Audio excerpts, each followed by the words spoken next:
Right, good evening, everybody. Today is the last class on this nuclear power plants. I'll just have an overview of this shielding materials and what all the materials are used as are used for shielding, as reflector, as coolant, as moderator. These all four materials we will just have an overlook. Okay, and we will finish today's session. The properties of good shielding materials are it must have high efficiency for absorbing gamma radiations with minimum thickness of shielding materials. Density of the material also should be constant during the operation. It should not have any local cavities and cracks through which radiation may leak. It must have high density to attenuate the gamma radiations, and it must contain light material to attenuate the neutrons. Even it should have high density to it should have the high density to attenuate the gamma radiations. Okay, even it should also attenuate the neutrons also. Next is it should not be decomposed or weakened under the influence of radiation. I mean, it should not be decomposed under the if as radiation is exposed at nuclear from the nuclear reaction, we get alpha, beta, and gamma radiations. Okay, this radiation should not decompose or weaken under the influence of radiation. This shielding material should not get decomposed or weakened. Okay, it should be fire resistant also. Right, coming to shielding materials, coming to the what are the materials which are used as good shields. Okay, concrete and steel. I mean, whatever the nuclear power plant dome, I have the dome shaped nuclear power plant I have shown. That dome shaped structure is made up of concrete. They are showing that it is a concrete shielding. Next, what is the function of a reflector? Okay, what is a reflector? Let us see. Okay, the main function of a reflector is to bounce back the escaping neutrons in the nuclear reactor. In the nuclear reactor, whatever the neutrons are there, that neutrons should be, from the nuclear fission reaction, whatever the neutrons are coming out, okay, that neutrons should be brought back into the should be brought back to the place where the reaction is where the nuclear fission reaction is undergoing. So in order to bounce back, you need to have a reflector material so that to avoid the escape of neutrons in nuclear reactor, we require a reflector. What are the materials which are used for reflector? The good reflector materials which are available for us are graphite and heavy water. Heavy water means again it is D2O, means deuterium oxide. Right. Next, function of control rods in a nuclear reactor.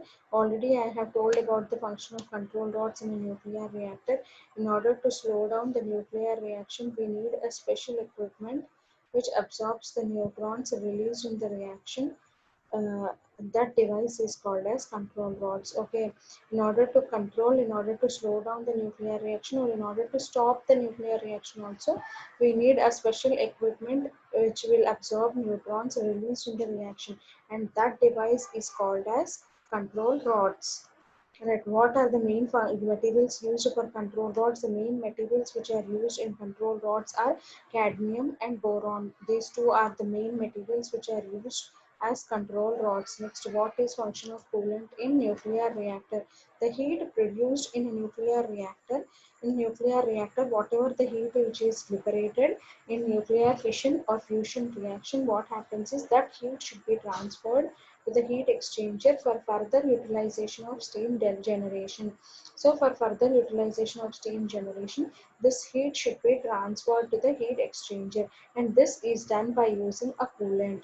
Means this coolant passes the coolant is passed from this nuclear reactor to the heat exchanger compartment from forward to backward, so that the heat which is liberated in the nuclear reactor will be transferred to the heat exchanger. And as this heat is transferred to the heat exchanger, whatever in the heat exchanger, the water which is there around these tubes, it will turn into vapor.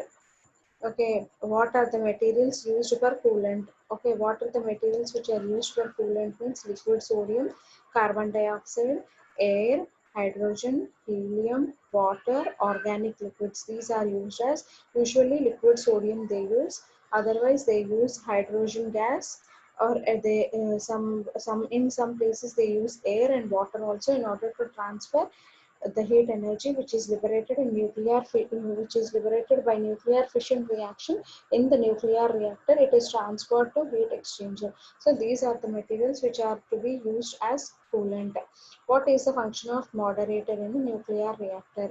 Yeah, the main function of moderator is to slow down the movement or speed of neutrons in the nuclear vessel. Okay, they will slow down the speed of neutrons in nuclear vessel from 1.5 into 10 to the power of 7 meter per second to 2.2 into 10 to the power of 3 meter per second. Means moderator, it will not absorb the neutrons, but it will slow down the speed of the neutrons. Means the reaction the reaction will happen, but it will happen at a slower rate. Like within 5 seconds or within 10 seconds, these many number of neutrons will be released. Suppose if that is the criteria, within that same time the number of neutrons which are released will be less, but energy will be liberated as per the reaction which is undergoing.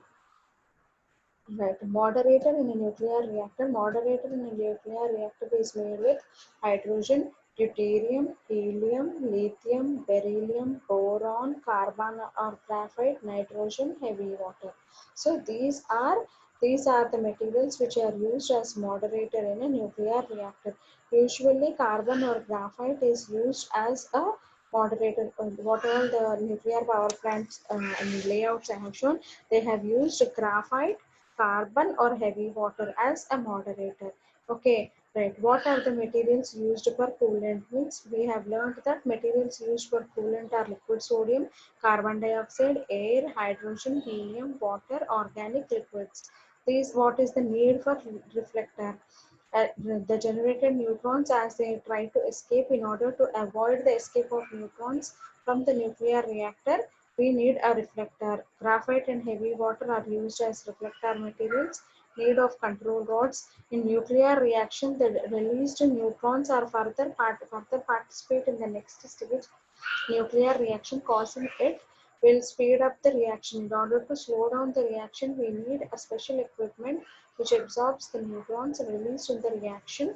That device is called as control rods. Control rods, based on the height of the control rods inside the reactor furnace, the absorption of neutrons will happen. Okay, if they are placed in deeper in the nuclear reactor vessel, then what happens is more and more number of neutrons will be absorbed. If they are placed at half or less than half the height of the nuclear reactor furnace, then some less number of neutrons will be absorbed compared to the previous one. If the control rods are pushed backwards, then very few amount of neutrons will be absorbed. Based on the neutrons which are left over in the nuclear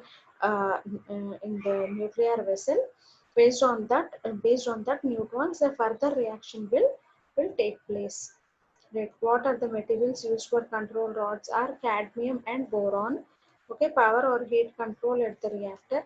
Okay, controlling the neutron flux and control through flow of coolant.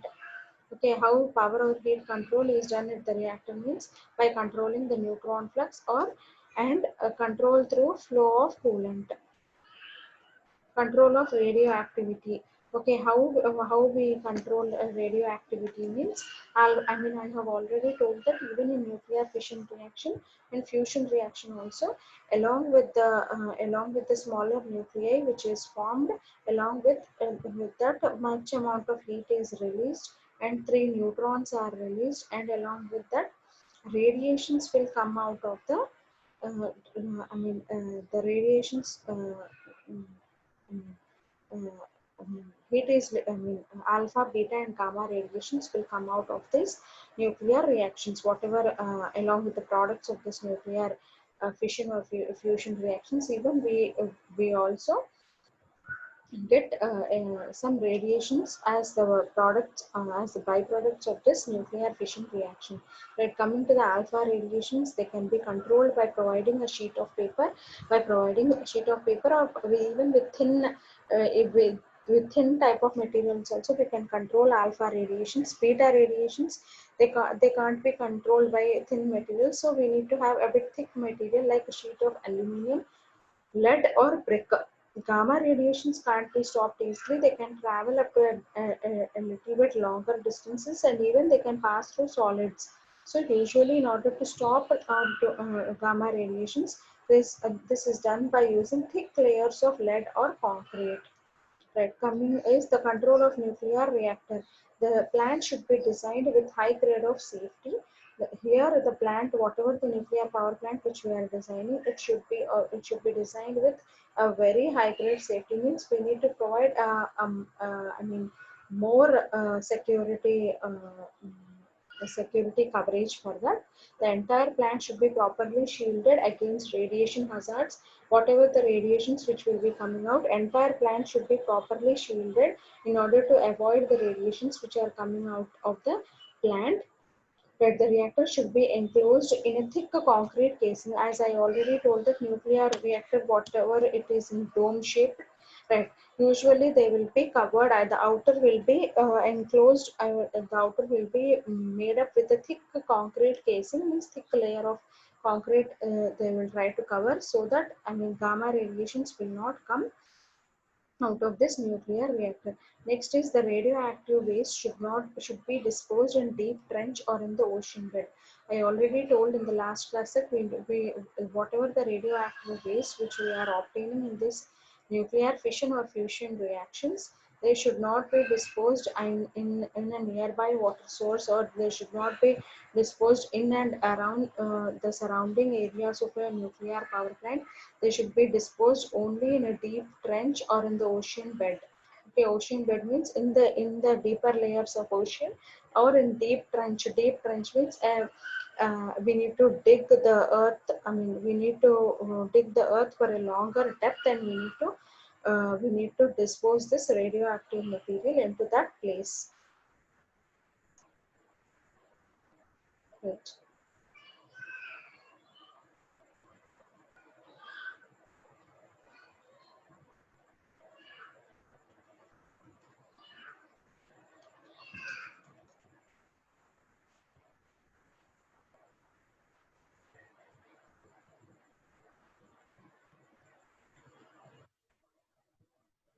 Right. Uh, Coming to the starting part of the nuclear power plant.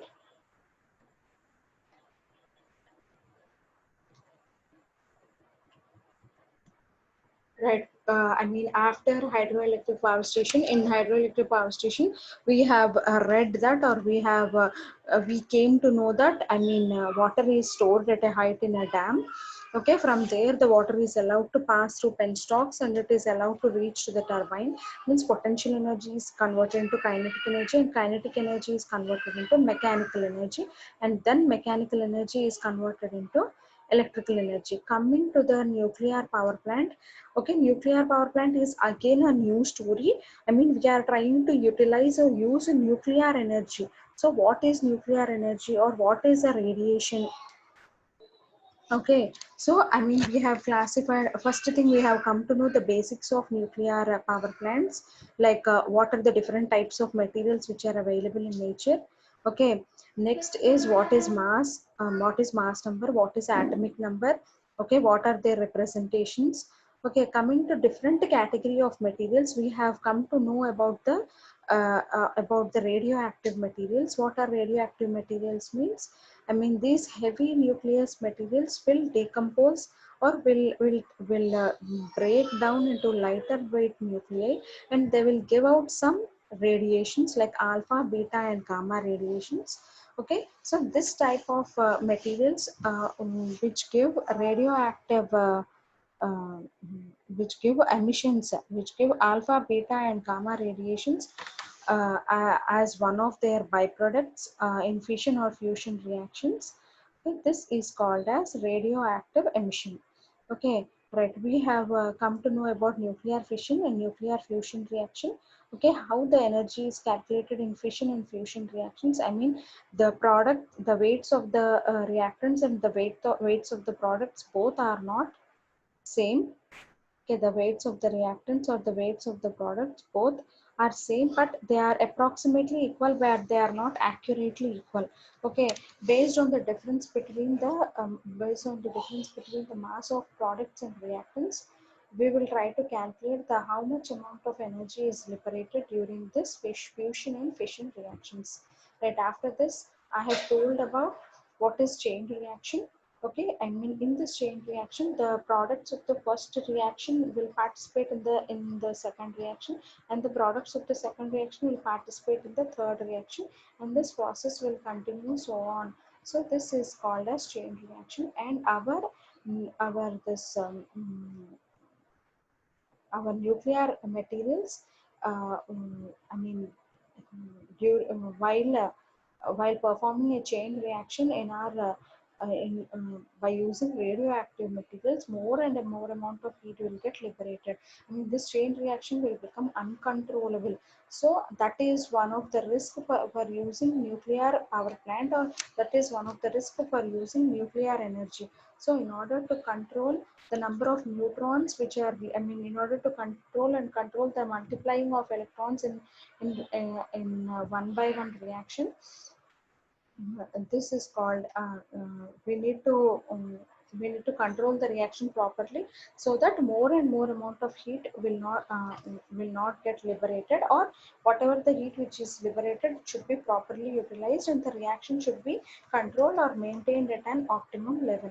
But after that, I have told that if what happens if this chain reaction is not controlled, means again it will takes place. It will be like a nuclear bomb.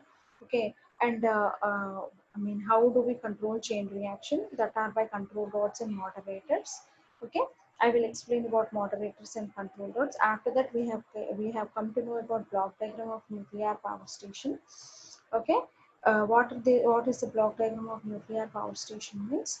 Okay, you are having nuclear reactor or nuclear furnace. Okay, after that you are the next component to nuclear furnace is heat exchanger. Okay, from the heat exchanger, and after that you are having turbine, you are having alternator. On the right side of alternator you are having exciter. To the downside of the turbine you are having condenser. Okay, and you are having a cooling tower down to the of condenser. Okay, and below to this cooling tower, water is taken from a nearby pond or river source. So this is about the block diagram of nuclear power plant. Okay, what happens in the block diagram of nuclear power plant also, I will explain just in a short, in a brief words. Nuclear fission reaction will take place inside the nuclear reactor or nuclear furnace. Nuclear reaction will take place inside this nuclear furnace. Okay, whatever the uranium fuel or whatever the fuel material which is there in nuclear furnace. Okay, this uranium fuel, will disintegrate or fission reaction will takes place in the nuclear reactor. Okay, as the fission reaction takes place, the products will be formed in reaction after the reaction. As the reaction progresses, I mean, much and more amount of heat energy will be liberated. Okay, as the heat energy will be liberated, um, this heat energy will be allowed to pass through heat exchanger. Okay, as in heat exchanger around the tubes, and the water is filled in heat exchanger, so that as the coolant which is passed. Okay, what is coolant means? I mean, from nuclear reactor, whatever the heat energy which is getting liberated in nuclear reactor, that is allowed to pass through the heat exchanger. Okay, I mean, the whatever the heat which is generated or liberated, that heat will be transferred from nuclear reactor furnace to heat exchanger with the help of coolant.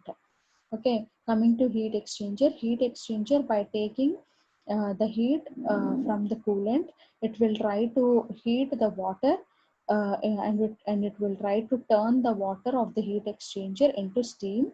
Okay, as the water will turn into the steam in a heat exchanger, this steam will be given to the turbine with the help of a valve. Okay, and at the end of the turbine, exhaust steam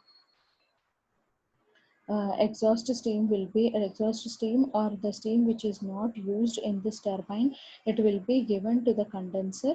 Okay, and after that condenser will try to condense, or it will try to liquefy the exhausted steam by using cooling towers, or by using water, by using the water from a water source nearby. It will try to cool down the exhaust steam, will be cooled down in a condenser, and the turbine's output will be given to alternator, and this alternator will be excited, or the alternator's rotor will be given input from a DC exciter. Okay, and the mechanical rotation input will be given by the turbine, and this alternator converts mechanical energy into electrical energy. And the purpose of cooling tower is the condenser, I mean in condenser whatever the exhaust steam is turning into liquid. Okay, this this is done by circulating, the water from the cooling tower. So the cooling tower draws the water from a nearby source, and it will circulate across the condenser, and it will allow the exhausted steam to liquefy.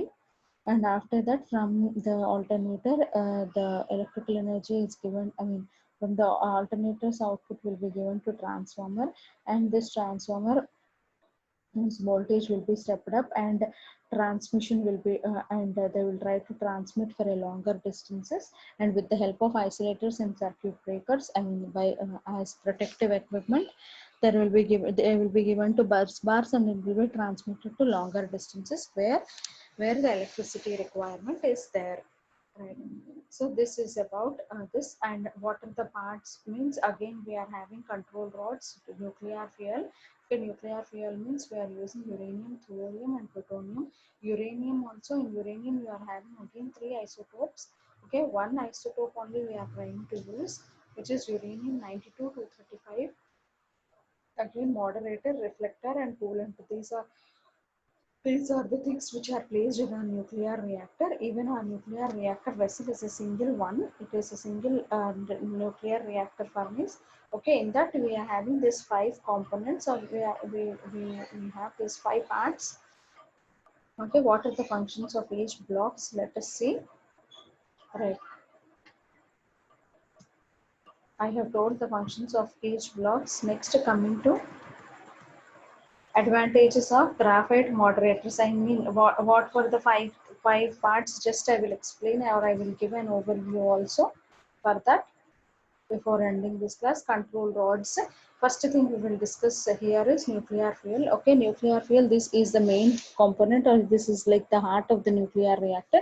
Why? Because with the help of this nuclear fuel only, we are getting heat liberated, or we are getting heat energy liberated with the help of this nuclear fuel only. Okay, I mean either nuclear fission, this these are heavy nuclear, these are atoms with heavy nucleus. They will when these atoms will be bombarded with a neutron, then they will disintegrate and they will form into a smaller nuclei. So this nuclear, with the help of these nuclear fuels only, nuclear fission reaction takes place, and more amount of heat energy will be liberated in our um, nuclear furnace, reactor furnace. And after that, what is a graphite is, between the nuclear fuel, between this uranium, thorium and plutonium, whatever the nuclear fuel which you are using, between this uranium blocks. Okay, or the uranium blocks will be separated by moderator. Usually, again, moderator also, there are many materials which can be used as moderator. Usually, they use graphite as a separator between this nuclear fuels. Okay, next coming to reflector. Okay, reflector is, surrounding to your nuclear fuel and moderator, you have a reflector part. Why this reflector part is used? Because whatever the neutrons which are coming out of consecutive reactions. Okay, reactions one after the other as they will be taking place, as the neutrons whatever will be coming out, there is a chance that these neutrons might escape. So we need to uh, stop the escape of neutrons. Okay, in order to stop the escape of neutrons, or in order to bounce the neutrons back, we use a reflector material. This reflector material is also made up of graphite. Okay, coming to coolant, what is coolant means in the nuclear reactor vessel, whatever the heat energy which is liberated, that should be passed to the heat exchanger, or that should be transferred to the heat exchanger, so that with the help of this heat energy from the coolant, the water in the heat exchanger will change from liquid state into vapor state, or it will change from liquid into steam. So I mean, we will try to pass the coolant. Yeah, usually we try to use liquid sodium. Even we can use water or air or hydrogen gas, whatever is there we can use, and we can try to transfer the heat from this nuclear reactor furnace to heat exchanger compartment. Right, coming to control rods are about the last part of the nuclear reactor vessel or nuclear reactor furnace. What are control rods means? Control rods will have the capacity. Moderator and control rods will try to control or moderate the nuclear reaction.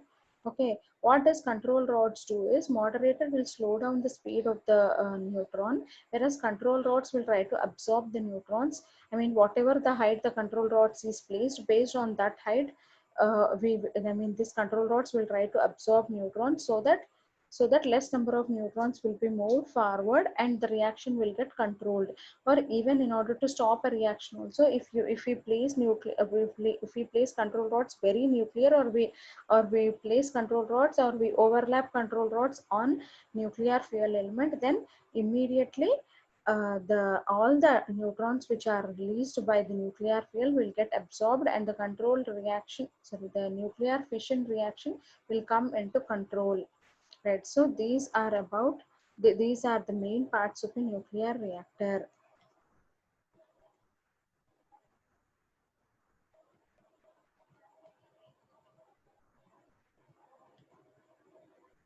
These are two types of nuclear power plants. There are four types of nuclear power plants, among which two are discussed here in this given PPT. Pressurized water type power nuclear power plant, and boiling water type nuclear power station. Okay, next coming to what is the importance of each thing. Okay, I have told about coolant. Okay, we have covered coolant. What are the materials which are used for coolant? There I told that we are using liquid sodium as coolant. Even we can use carbon dioxide, air, hydrogen, helium, water, and organic liquids. Okay, next, what is reflector? I told that reflector is a thing which will help in reflecting back, or which will help in bouncing the neutron back into the nuclear fuel compartment. Function of reflector. And next, where is nuclear? See here, the pink colored outer structure, the pink colored structure is our reflector. Okay, right. Next, what are the materials which are used as reflector? Are graphite and heavy water are used as reflector materials. Next, what is control rod? Control rod, it is used for controlling the nuclear reaction. Okay, what are the control rods which we use are cadmium and boron. They have the capacity to absorb the neutrons based on their placement. Okay, the nuclear reaction will be controlled. This is about the views of the cadmium rods. Next, function of control rods. This is the picture of a nuclear chain reaction using cadmium control rods. Okay, how the power or heat control, how in a nuclear reactor, how power or heat will be controlled, they are asking. Okay, how a power and heat will be controlled means, usually by controlling the neutron flux, how much amount of how many number of neutrons will be coming out. Based on the neutrons which are coming out, we can control the nuclear reactor. The control rods are placed very nearer to uranium fuel rods, uranium fuel elements. Then more amount of neutrons will be absorbed if they are placed a bit far, or if they are placed more far. In this way, the number of neutrons which are released in nuclear reaction will get into control by the placement of control rods. So what is the multiplication factor? Means number of neutrons produced in any one generation. If you are having suppose 10 type of we are having 10 nuclear reactions which have been taken place. So number of neutrons produced in any one generation by number of neutrons produced in the preceding generation, means in the next generation. Suppose that if there are 9 neutrons which are produced in one generation, 10 neutrons are placed in next generation, 9 by 10. Okay, based on the based on the value of k multiplication factor, we decide that how many electrons are available in a nuclear furnace. We decide, okay, if k is equals to 1, how we decide plant is properly working. K is less than 1, neutron absorption is maximum, and k greater than 1, neutron absorption is minimum. Right, what is how reactor power or heat control at the reactor, how we achieve is, the first is by controlling the neutrons by using control rods, control through flow of coolant. Okay, based on the mass flow of coolant, okay, how much amount of coolant which is passed from nuclear reactor to heat exchanger, based on the mass flow of coolant and power at constant temperature, the power output is proportional to the rate of flow of coolant. Okay, so our power output or power or heat control at the reactor is proportional to rate of flow of coolant.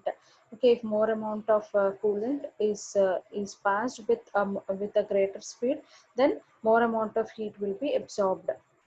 Okay, right. After this, what is radioactivity? Means a phenomenon of spontaneous emission of powerful radiations exhibited by heavy materials. This powerful radiations are exhibited by only heavy elements, which is called as radioactivity.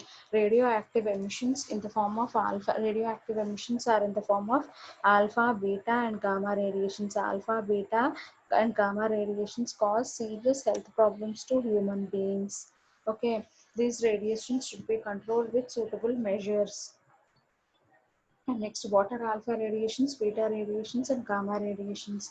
Okay, alpha radiations are cannot pass through thick materials. Okay, so they cannot pass through even thin type of layers also can stop this alpha radiations. Okay, so usually through skin or through paper we can control alpha radiations. Beta radiations means they can travel through air, so we need some thick type of material. Usually sheet of aluminium or lead or brick is used. Coming to gamma radiations. Okay, gamma radiations can be stopped by using very thick layers of lead or concrete. Okay, and next, how the radioactive nuclear power plant should be designed very properly. I mean, properly it should be shielded by, because this radiation hazards should not affect the people who are living in and around the area of nuclear power plant. Next, this radioactive waste also should be dumped in deep trench or ocean bed till a radius of 30 kilometers. The people should not live. Okay, right. Next is this is about the photo of nuclear reactor vessel. Okay, what is shielding? I mean how the reactors inner walls and outer walls, how they are shielded. Okay, what is dosimeter means? I mean, we try to measure the intensity of radiation by using a dosimeter.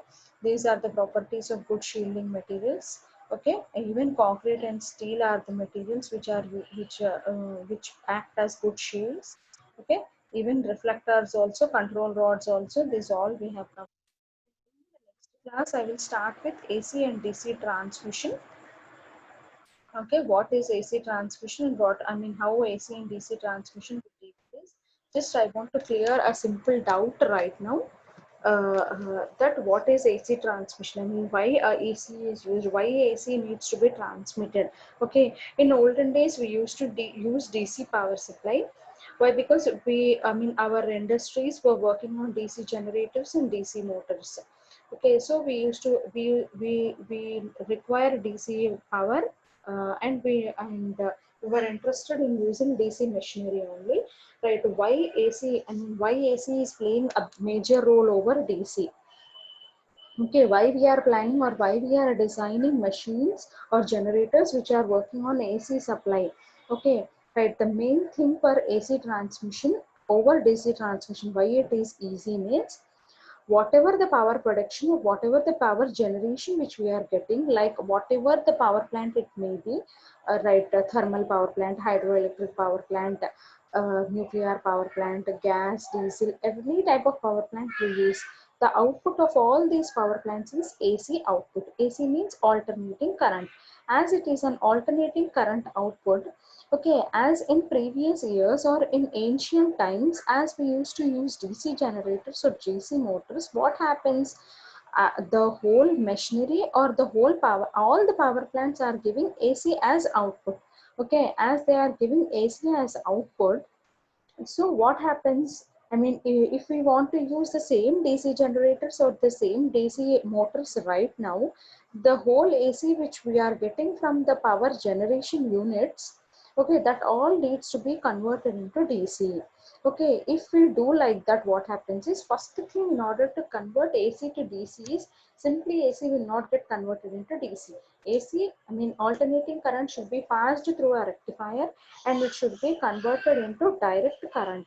Okay, after passing through rectifier also, it will not be a pure DC. Again, we require, or we should have filter equipment in between before getting into a pure DC. So, I mean, for a system, I mean, for an industry, to operate a DC generator or to operate a DC motor, in order to operate on DC supply, whatever the DC, I mean, in order to use DC machinery, okay, whatever the DC supply which we obtain, okay, it is achieved by converting AC into DC. Okay, as AC I mean, should be passed through two components, or AC should be covered in two stages. After from AC, it should be given after two-stage conversion, we are getting DC. Okay, so what happens if we try to use DC machinery only? This conversion of AC to DC is waste. Okay, why? Because I mean, this conversion of AC to DC is compulsory. As conversion of AC to DC is compulsory, so we need to purchase rectifiers, we need to purchase filters. Again, purchasing of filters is very costly and the system will become complex. Why? Because we are adding additional components. Okay, it is adding a cost to the system, and there might be, I mean, repairing chances, or if suppose there is a problem with some rectifier or filter, what will happen? The system will stop. Why? Because we are unable to convert it into DC supply. So we can't use DC machinery in our industry or in our firm. So what we need to try to do, or what we should do is, first thing is, we need to plan, or we need to design machinery such that whatever the power output which we are getting from power plants, that should be directly given to our machinery. So they are trying to plan, or they are trying to use use AC machinery in power plants, in firms, so that the power plant output will be directly transmitted and taken by the industry or firm. Okay, the same example can be extended to household applications also. Okay, even in household applications also, what we require is, whatever, maybe it may be our air conditioner, it may be a refrigerator. I mean, take a microwave or take a grinder. On everything it is written as 230 volts, 50 hertz. 50 hertz means frequency. Frequency is there only for AC supply, it is not there for DC supply. Okay, as frequency is there only for AC supply, so even our household equipment also requires AC. Okay, if as my generation is also AC, as the design of my household equipment, the designing of my household equipment is also AC, so directly we can use this AC supply, which is getting generated in our power plants, and we can use it to even our household applications. But whatever the household applications we require, this, it will be single phase AC supply, which I will explain in single phase AC transmission lines. Okay, so so in the next chapter, what we are going to deal is about DC transmission and AC transmission, which is advantageous over what and why it is advantageous, and what are the connections of AC transmission. I mean, how we transmit power using AC transmission lines. Next, again, in the next unit, they also have they I mean, we also have to understand, or we also have to learn about HVDC transmission. HVDC transmission means this is another technique where they are trying to use HVDC means high voltage direct current. High voltage direct current, I mean they are trying to use HVDC transmission in the in some places where there are problems with frequency, like suppose if we are taking from another country, or suppose if we are taking from a place where where frequency is unable to match. So what happens if frequency is unable to match means, suppose if we do AC transmission only, if frequency is not same, then what happens is many distortions or many noise signals. Okay, I mean proper quality transmission will not take place. Okay, there will be lot of noise disturbance, or there will be lot of wastage in transmission of power from one place to another place. So in such cases, HVDC transmission is adopted. Why? Because HVDC means direct current. It will not have any problem of frequency. Okay, even at the sending end or at the receiving end, there is no problem of frequency only. Directly from one point, we are we are trying to transmit the DC supply to another point, and there also we will take at the receiving end also without any problem. So this is called as high voltage direct current transmission. Okay, this topic, this AC and DC transmission, I will deal I will deal, or I will start from the next class. Okay, till now, or till today's class, we have covered all the power plants. We have covered the renewable power plants, non-renewable power plants. So in the power systems, I think almost the generation part we have finished, and from tomorrow or from the next class, we are going to start about the transmission part, which is about AC and DC transmission lines. Okay, I will end the class with this topic, and thank you so much.